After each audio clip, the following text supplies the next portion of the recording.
تو پہلے حدیث شریف کا عربی متن سماعت کر لیں، پھر ترجمہ آپ کو بیان کیا جائے گا۔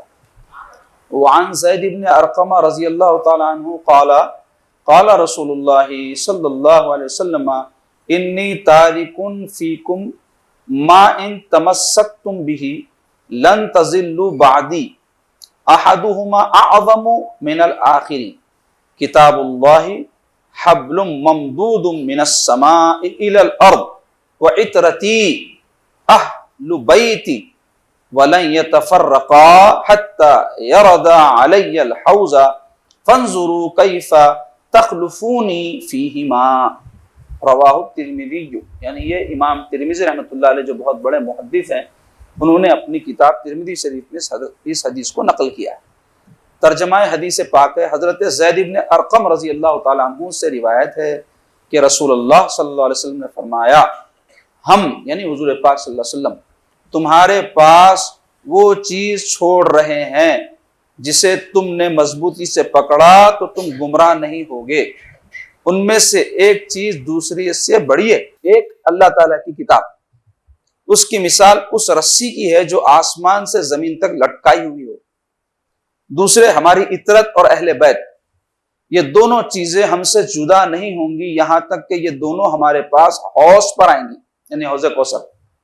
پس غور کرو کہ تم ان دونوں کے بارے میں ہمارے بعد کس طرح ہمارے خلیفہ بنتے ہو۔ تو اس حدیث پاک میں جس کے راوی زید بن ارقم رضی اللہ عنہ بڑے معتبر جلیل القدر صحابی ہیں سرکار کے، وہ روایت کر رہے ہیں کہ حضور علیہ الصلوۃ والسلام ارشاد فرمائے کہ دو چیزیں میں تمہارے پاس چھوڑ کے جا رہا ہوں۔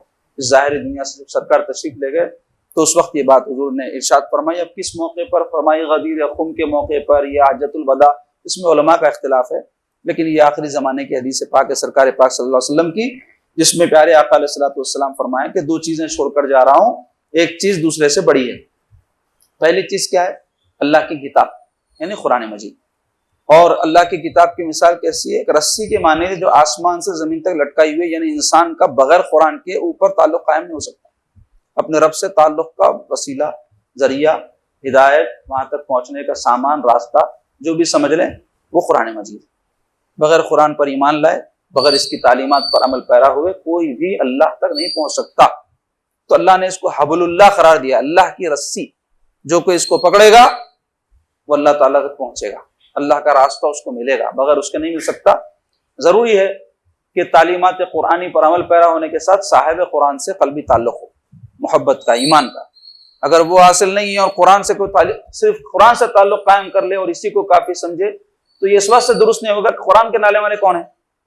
حضور علیہ الصلوۃ والسلام۔ ان کی ذات پاک پر جب ایمان نہ ہو، اعتماد نہ ہو، تو قرآن پر آپ کا اعتماد کہاں ہے؟ قرآن پر آپ کا اعتبار کہاں ہے؟ اس لیے حضور علیہ الصلوۃ والسلام کی محبت، قرآن کی تعلیمات پر عمل جتنا ضروری ہے اس سے بھی زیادہ ضروری ہے۔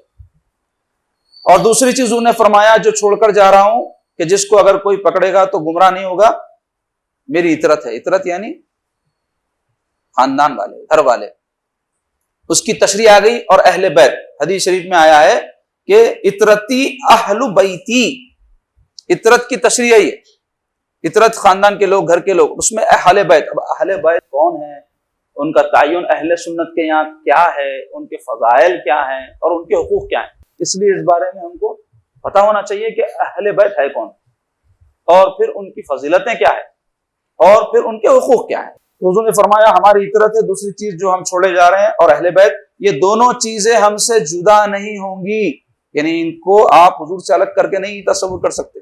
الگ کرنے کا تصور گمراہی کی طرف لے جائے گا۔